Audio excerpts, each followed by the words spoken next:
sure you feel the vibes.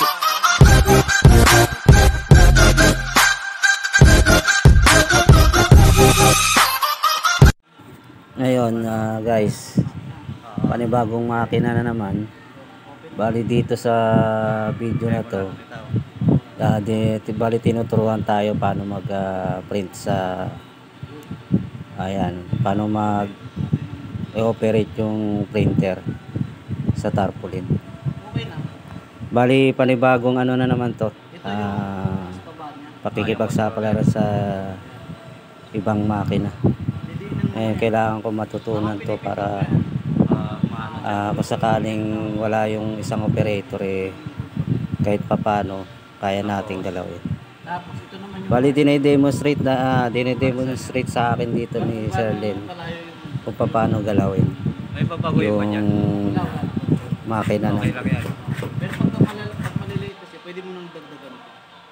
Anong gagawin? Dagdagan mo lang, gawin mga 200, okay mo lang. Ibig sabihin nun, yung layo? Oo.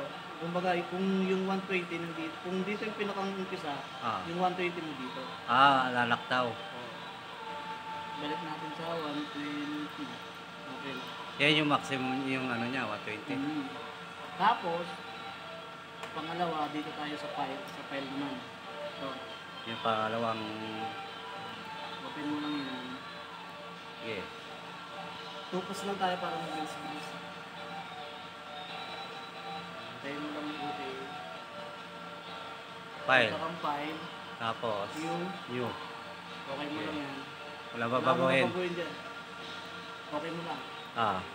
Tapos, file ulit. Okay. Import picture. Import. Tapos yung nakasave sa USB. Hanapin mo. Hanapin mo USB. Ito. Tapos hanapin mo yung file na ipiprint mo na. Ito. Ayan. Select mo lang yan. Okay. Open. Wala ka nang papaguhin dyan. Okay lang yan. Okay na yan. Nilitaw yan. Yun.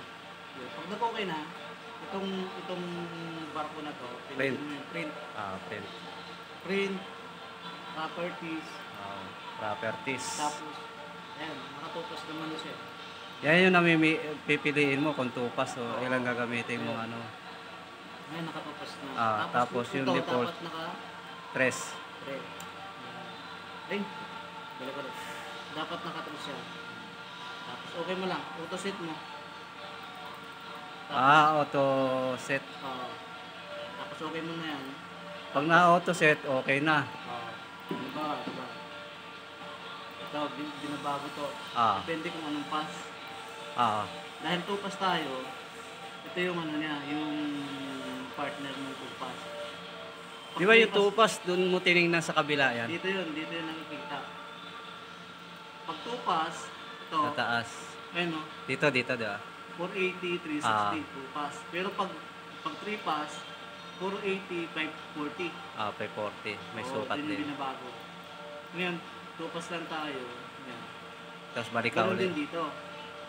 Hanapin mo ngayon yung ano niya. Pag gusto mong 3 pass, 480, 540.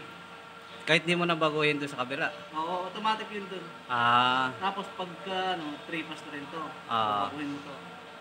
Since 2 pass lang tayo, doon lang tayo sa pag 2 pass. Ayan. Okay, tapos, matapos niyan, auto set mo lang. Tapos okay. Pag na-okay mo na, print to file ka na. Piprint. Tapos i-save mo sa backup.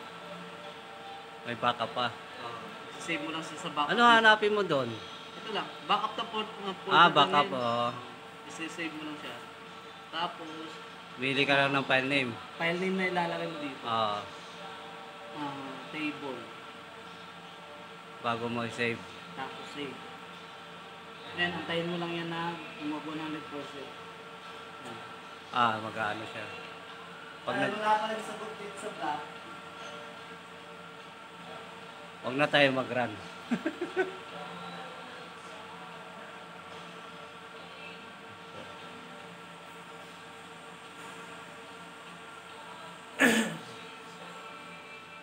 Parang ini-install niya. Ayan guys, bali ayan yung image nung iano natin, ipiprint natin na tarpaulin. Hintay lang natin mag 100% yan bago tayo bago ituloy sa print.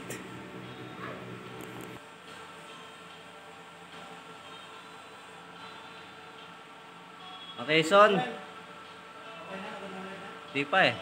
Dito na. Okay na. Oh. Sige. Dito naman, para malinisan to, ito lang, isa-isayin mo lang to. Papatuloyin ng papatuloyin Para patuloyin mo lang ito ng patuloyin. hanggang mabago yung bumalik sa pagkadilaw niya. Ito naman guys, dinedemonstrate yung tungkol sa mga kulay.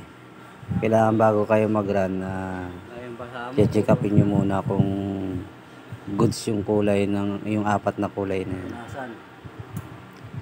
Kung kompleto pa kung kompleto yung okay at malinaw, di mapusyaw o basag yung kulay bago tayo mag-print. Ayan, dinedemonstrate ni Sir. Kakarashes yung puwet ng bata eh.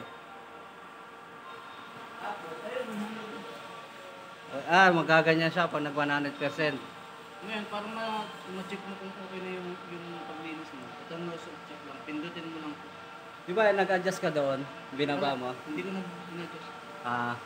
Ito. Iraran mo na. Eh? Nangyari? May error.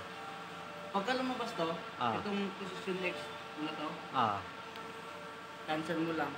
Tapos, i-home mo. I-home mo ulit.